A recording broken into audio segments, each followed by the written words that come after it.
अजीज़ान अमन, पाकिस्तान में बहुत सी पिंकियां हैं और हर पिंकी जो है वो अरबपति और खरबपति पाकिस्तान के अंदर बन गई है। जिस तरह का कारोबार पिंकी, अनमोल पिंकी कर रही है।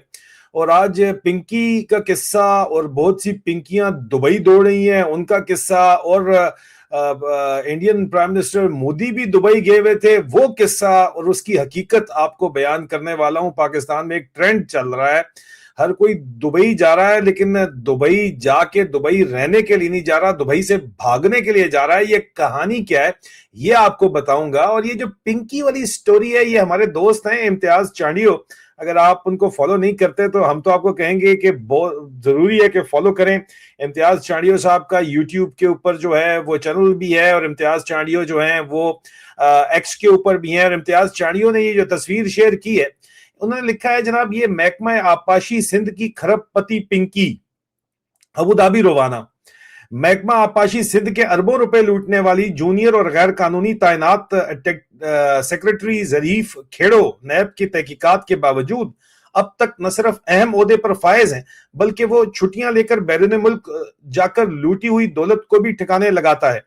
ताजा 12 दिन की छुट्टी पर अबू धाबी रवाना हो गए हैं। माल लूटो, सिंध को बर्बाद करो, ये है इस्टेब्लिशमेंट की पॉलिसी। और उसके ऊपर उन्होंने उनकी छुट्टी का जो है वो जारी किया है, फरमान भी उनकी छुट्टी का जारी किया है। इसके ऊपर जो हमने तहकीकात की है, एक तो तस्दीक इस बात की कि इम्तियाज चांडियो साहब बिल्कुल ठीक कह रहे हैं। पाकिस्तान पूरे का पूरा पिंकियों से भरा हुआ है, सिर्फ कराची में नहीं, लाहौर में भी और इस्लामाबाद में भी। पिंकियों को सदारती तमगे, हुस्ने कारकर्दगी भी दिए जाते हैं और पिंकियों को नवाजा भी जाता है, और वो पिंकियों को खुलेआम छूट है। ये मर्दाना पिंकियां और जनाना पिंकियां अन्नेवा पाकिस्तान को लूट के खा रही हैं। लेकिन आज तक पैसे तो जाहिर बात है कि यूएई के अंदर जा रहे थे, लेकिन अब ऐसा नहीं हो रहा। हमारी तहकीकात हमें ये बताती हैं, क्या बताती हैं वो आपको बताना है। और बड़ा सेंसिटिव इशू है, डेवलपमेंट तो सेंसिटिव है, लेकिन एक तरफ पाकिस्तान की जो एलीट क्लास है उसके अंदर पैनिक मोड है इस वक्त। ये पिंकियां दुबई जा रही हैं, दुबई अपना माल ठकाने के लिए नया ट्रेंड चला हुआ है कि अपना माल दुबई और अबू धाबी में जो भी खरीदा है वो बेचो और निकालो। और हालांकि लोगों को वार्निंग जो है वो पहले दी जा चुकी थी, लेकिन अब लोग उसको सीरियस ले रहे हैं। अब जाहिर बात है कि यहां पे नजर वाजे आता है कि पाकिस्तान की एलीट क्लास पैनिक के अंदर है इस वक्त। और ये जो पैनिक बड़ा क्लियर नजर आ रहा है, दुबई और यूएई में अपनी प्रॉपर्टीज बेचने की कोशिश कर रहे हैं, लेकिन मार्केट डाउन है। सस्ती बेच रहे हैं, लेकिन बेच के निकलने के चक्कर के अंदर है। और दूसरी तरफ नरेंद्र मोदी जो है वो यूएई जाकर एमिरेट्स के साथ स्ट्रेटेजिक पार्टनरशिप के नए लेवल के ऊपर पहुंच गए हैं। हालांकि चाइना के जरिए पाकिस्तान ने बड़ी कोशिश की कि यूएई को रोका जा सके। सवाल यह है कि आखिर यूएई में ऐसा क्या हो रहा है कि पाकिस्तानी एलीट को अपनी दौलत बचाने की फिक्र पड़ गई है। और क्यों इंडिया इसी वक्त यूएई के साथ ट्रिलियन डॉलर फ्यूचर बिल्ड कर रहा है। कोई छोटी मोटी बात नहीं है अजीजान मन। सालों से पाकिस्तान की सियासी और फौजी एलीट ने अपनी हलाल और हराम की दोनों कमाइयां जो हैं, दोनों किस्म की दौलत दुबई के अंदर पार्क की। लंदन के बाद अगर किसी जगह पाकिस्तान की रूलिंग क्लास का सेफ डिपॉजिट बॉक्स था तो वो दुबई था के ऊपर जोर है। Luxury apartments, offshore companies, shell businesses, fake frontman Maqsood चपरासी टाइप, ठीक है, और बिलियंस ऑफ डॉलर की इन्वेस्टमेंट्स। पाकिस्तान की इकोनॉमी लेकिन गिरती है, रुपया टूटता है, अवाम महंगाई के अंदर पिसती है, बेड़ा गर्क हो जाता है अवाम का। लेकिन एलीट का पैसा दुबई और गल्फ के अंदर ट्रांसफर होता चला है। और आज भी अगर आप Dubai Marina, palm Jumeirah, downtown Dubai या अबू धाबी की प्रीमियम प्रॉपर्टीज का डाटा देखें तो पाकिस्तानी बायर्स और हिडन ओनरशिप स्ट्रक्चर्स का एक पूरा नेटवर्क वाजे तौर के ऊपर नजर आता है। और मजे की बात यह है कि जो मेगा प्रॉपर्टी डीलर्स हैं, जो पाकिस्तानियों को भी प्रॉपर्टी लेके दे रहे हैं, वो इंडियन है, वहां पे सेटल हैं। आप चेक करें। और जाहिर बात है कि अब यहां पे अब हवा बदल रही है। अब प्रॉब्लम ये हो गया है कि हवा बदल रही है। और रिलायबल सर्कल्स ने हमें यह बताया और आपको भी हमने ये बताया, फाइनेंशियल इनसाइडर्स के मुताबिक भी, जो पाकिस्तानी एलीट्स है वो उनके अंदर एक खौफ पैदा हो चुका है और कुछ लोग खामोशी से अपनी प्रॉपर्टी दुबई के अंदर, अबू धाबी के अंदर निकाल रहे हैं और कुछ एसेट्स जो है वो ट्रांसफर हो रहे हैं इस वक्त, और कुछ लोग सऊदी अरब या दूसरे जुरिस्डिक्शंस की तरफ जो है वो मूव कर रहे हैं। और इस पैनिक की वजह क्या है? पहली वजह तो रीजनल इंस्टेबिलिटी है, ईरान ने जो हमला किया उसकी वजह से। और मैंने आपको कुछ अर्से पहले बताया था कि पाकिस्तान के डिफेक्टो रूलर आसिम मुनीर ने भी ये बातचीत की थी कराची के बिजनेसमैन को बिठा के, लाहौर वालों को भी कराची बुला के, कि अपना पैसा आप यूएई से निकालें और केएसए में अगर शिफ्ट कर लें, पाकिस्तान नहीं लाना तो पहले तो पाकिस्तान ले आओ तो बेहतर है। फिर आसिम मुनीर के उस्ताद जनरल नजीर भट्ट ने, नैब के चेयरमैन ने भी धमकियां लगाई थी बिजनेसमैनों को जाके कि तुम लोग दुबई में जो तुम्हारा पैसा हम देख लेंगे, ये कर लेंगे, वो कर लेंगे। लेकिन उसका जब नेगेटिव रिएक्शन आया तो फिर आसिम मुनीर ने जाके कहा कि भाई आप पैसा कैसे ले जाओ, हमारा वहां पे शायद इन्फ्लुएंस बन जाए। अब रीजनल इंस्टेबिलिटी के अंदर अगर आप बात करो तो ईरान और इसराइल का जो इस वक्त टेंशन ने गल्फ को डायरेक्ट डेंजर जोन बनाया हुआ है, इसमें तो कोई शक नहीं है। लेकिन स्ट्रेट ऑफ हॉर्मज की सिचुएशन ने यूएई को एक स्ट्रेटेजिक प्रेशर के अंदर डाल दिया है और बड़े ही अमीर इन्वेस्टर पाकिस्तान के अलावा भी जो है वो रीजनल एस्केलेशन होती है तो उनके एसेट्स इस वक्त फ्रीज हुए हुए हैं।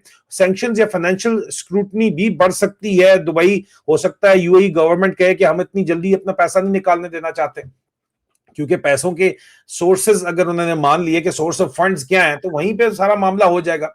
दूसरी बड़ी वजह यह है कि ग्लोबल फाइनेंशियल ट्रांसपेरेंसी का भी बहुत ज्यादा जोर है। पहले दुबई को एक सेफ सिक्योरिटी और सेफ सीक्रेसी जोन समझा जाता था कि यार आपका पैसा महफूज है, कोई कुछ नहीं बोलेगा, स्विट्जरलैंड टाइप माहौल उन्होंने समझा हुआ था। स्विट्जरलैंड में भी लॉ पास हो गए हैं, लेकिन एफएटीएफ के प्रेशर के बाद दुबई को, यूएई को ग्रे लिस्ट में डालने के बाद, एंटी मनी लॉन्ड्रिंग रिफॉर्म्स और इंटरनेशनल मॉनिटरिंग के बाद यूएई भी अब जाहिर बात है क्वेश्चनेबल फंड्स की स्क्रूटनी के अंदर ला सकता है और ला रहा है। और तीसरी सबसे ज्यादा इंटरेस्टिंग वजह यह है कि पाकिस्तान का, जो मैंने आपको बताया, डिफेक्टो रूलर आसिम मुनीर के हवाले से बार बार ये बात सामने आ रही है कि उसने पाकिस्तान की एलीट को ये एडवाइस किया है कि जनाब अपने एसेट्स को डाइवर्सिफाई करो, यूएई से बाहर निकालो सारे का सारा, सऊदी अरब और दूसरी जगह तुर्की वगैरह के अंदर देखो, यूरोप में पुर्तगाल वगैरह के अंदर देखो, जिधर से तुम जा सकते हो जाओ। ये बात हो रही है। और अगर ये तमाम बातचीत जाहिर बात है ग्राउंड के ऊपर दुरुस्त है, साबित होती है, तो इसका मतलब है कि पाकिस्तानी एस्टेब्लिशमेंट खुद रीजनल अनसर्टेनिटी को फील कर रही है, क्योंकि बड़ी जर्नलों की भी यहाँ पे प्रॉपर्टीज हैं। लेकिन अजीजा नेमन, इस वक्त दूसरी तरफ इंडिया क्या कर रहा है, ये बड़ा इंटरेस्टिंग है। Prime minister Narendra Modi UAE जाकर $1 बिलियन एग्रीमेंट्स जो हैं वो साइन कर रहे हैं और उसका ऐलान कर रहे हैं। अब देखिए, जाहिर बात है दुबई की मार्केट अगर डूबेगी एक तरफ से तो एक तरफ से चढ़ेगी भी। अब इसके अंदर जो हमारे पास कंफर्म बातचीत है उसमें इनका डिफेंस कोऑपरेशन के ऊपर डील हुई है। पाकिस्तान ने सऊदी अरब के साथ डिफेंस डील की, यूएई को प्रेशर चाइना से करवाया कि इंडिया के साथ डील मत करें, लेकिन इंडिया के साथ यूएई ने फिर भी डील कर ली है। और एनर्जी सिक्योरिटी के ऊपर भी उनकी डील हो गई है। स्ट्रेटेजिक ऑयल रिजर्व के ऊपर भी यूएई की इंडिया के साथ डील हो गई है।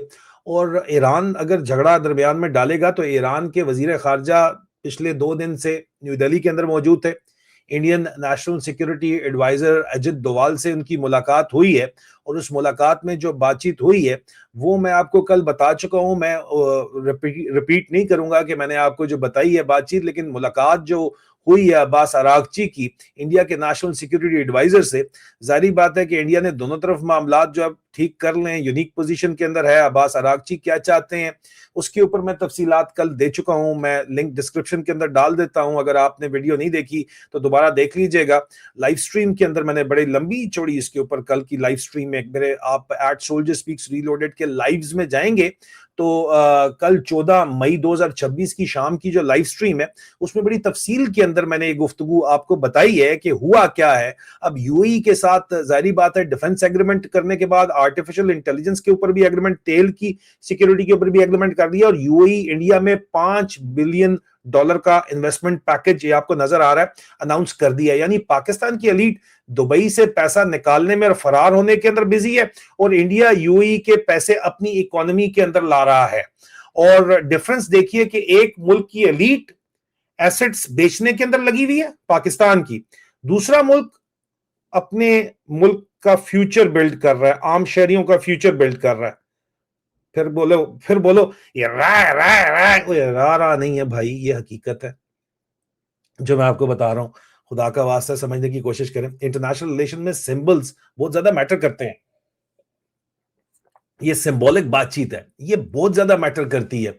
आप देखो इंटरनेशनल जो इस वक्त यूएई ओपनली इंडिया को लॉन्ग टर्म स्ट्रेटेजिक पार्टनर की तरह ट्रीट कर रहा है।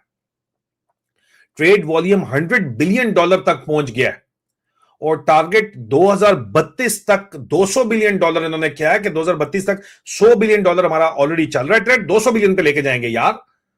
पाकिस्तानी आप देखो सिर्फ यहां से पैसा पाकिस्तान से चोरी करके वहां लेके जा रहे हैं और वो वहां पे दुबई से इन्वेस्ट करवा रहे हैं इंडिया के अंदर। और पाकिस्तान जिन लोगों को निकाल रहा है वो इंडिया प्रोवाइड करेगा, फौज को निकालेगा वो भी इंडिया प्रोवाइड कर देगा। तो पाकिस्तान जीता या हारा? आसिम मुनीर मुनीर मिस्त्री की जेर कमान आप मुझे बता दो, जवाब के अंदर कमेंट में जरूर बताओ। अभी आप जरा पाकिस्तान की तरफ देखो तो सही। पॉलिटिकल इंस्टेबिलिटी है टोटल, किसी किस्म की पॉलिटिकल सियासी अदम इस्तेकाम है क्योंकि इमरान खान को जेल में डका हुआ है और डाकू डफर अलायंस चल रहा है पाकिस्तान के अंदर। इंडिया के अंदर पॉलिटिकल स्टेबिलिटी है ना यार, तो जाहिर बात है जहां पॉलिटिकल स्टेबिलिटी होती है इन्वेस्टर, फॉरेन इन्वेस्टर वहां जाता है। तो यूएई तो वहीं पे इसलिए जा रहा है। अनाउंस किया था आसिम मुनीर ने 3-3.5 साल पहले कि मैं $70-80 बिलियन सऊदी अरब और यूएई वगैरह से लेके आऊंगा। कितना आया? कर्जा आया यूएई ने, वो भी कहा वापस करो इधर। और वो यूए कर्जा पकड़ के सऊदी अरब से उनको अपने फौजी उधार दे के, किराए पे दे के और कतर से पैसे लेके इनको वापस किए। ये इनकी पॉलिसी है इस वक्त। हाइब्रिड रजीम पाकिस्तान के अंदर चल रही है। डेमोक्रेसी अगर नहीं होगी तो स्टेबिलिटी नहीं होगी, और स्टेबिलिटी नहीं होगी तो इन्वेस्टमेंट नहीं आएगी। सिक्योरिटी कोलैप्स है पाकिस्तान का। मैंने आपको कल बताया कि पाकिस्तान इस वक्त मुकम्मल तौर के ऊपर हालत जंग के अंदर इंटरनली है। जिस तरह के कल हमले हुए हैं वो भी लिंक मैं डिस्क्रिप्शन के अंदर डाल देता हूं, अगर उम्मीद है। लाइव कल मैंने लाइव भी किया और कल मैंने ये लिंक भी लेट नाइट ब्रेकिंग न्यूज भी बताई है। कोई पाकिस्तान का मीडिया उसको कवर ही नहीं कर रहा यार। इतना बड़ा हमला पाकिस्तान के अंदर, तारीखी हमला जो है वो बागियों ने हमला किया, किसी किस्म का मिलिटेंट अटैक का जिक्र ही नहीं कर रहे ये लोग। तो सिक्योरिटी कोलैप्स पाकिस्तान के अंदर इंसर्जेंसी की वजह से हुआ है, बगावत की वजह से हुआ है। और इकोनॉमिक डिपेंडेंसी पाकिस्तान की एक बेल आउट से दूसरे बेल आउट के ऊपर है। और एलीट पाकिस्तान की कैपिटल जितना भी है वो खिंच के, रेमिटेंस मजदूर पैसा भिजवाते हैं, वो क्रिप्टो में डाल के ये वहां से निकालने के चक्कर के अंदर होते हैं। और आज बाइनेंस के ऊपर यही सारा काम चल रहा है। और आज पाकिस्तान की एजुकेटेड यूथ मुल्क छोड़ के जा रही है। उनको कह रहे हैं कि यार नहीं, ये इमरान खान के वोटर हैं, वोटिंग एज 18 साल से 24 साल कर दो। भाई डिसइनफ्रेंचाइज कर रहे हो आप अपनी यूथ को। वो छोड़ के जाएंगे तुम लोगों को, सालों क्यों तुम्हारे साथ रहेंगे यहाँ पे? हालात आपके सामने हैं। और बिजनेसमैन पैसा पाकिस्तान से बाहर भेज रहे हैं और रूलर्स अपनी इन्वेस्टमेंट सिक्योर कर रहे हैं। ये सिर्फ इकोनॉमिक स्टोरी नहीं है, सिर्फ मईशत की कहानी नहीं है। ये पूरे का पूरा एतमाद ही तबाह बर्बाद हो गया भाई। पाकिस्तान का जो सोशल कॉन्ट्रैक्ट अवाम का इतनी लीडरशिप या स्टेट के साथ है वो टूट चुका है। और जब रूलिंग क्लास अपने मुल्क के फ्यूचर के ऊपर भरोसा नहीं करती तो समझ जाएं कि क्राइसिस कितना गहरा है। और सबसे बड़ा सवाल यह कि अगर पाकिस्तान की एलीट को खुद पाकिस्तान का फ्यूचर सेफ नहीं लग रहा तो आम पाकिस्तानी किस चीज के ऊपर यकीन करे? अब मैं इस वीलॉग में आपको वो एविडेंस भी मैंने दिखाई है जो कि जाहिर बात है आपके सामने है। यहाँ पे जो एलीट पाकिस्तान की जो जिस किस्म के काम कर रही है, उसके बाद फैसला आप खुद कर लें। आपको क्या लगता है कि क्या पाकिस्तान का मुस्तकबिल या पाकिस्तान इस तरह चल सकता है जिस तरह ये चलाना चाहते हैं?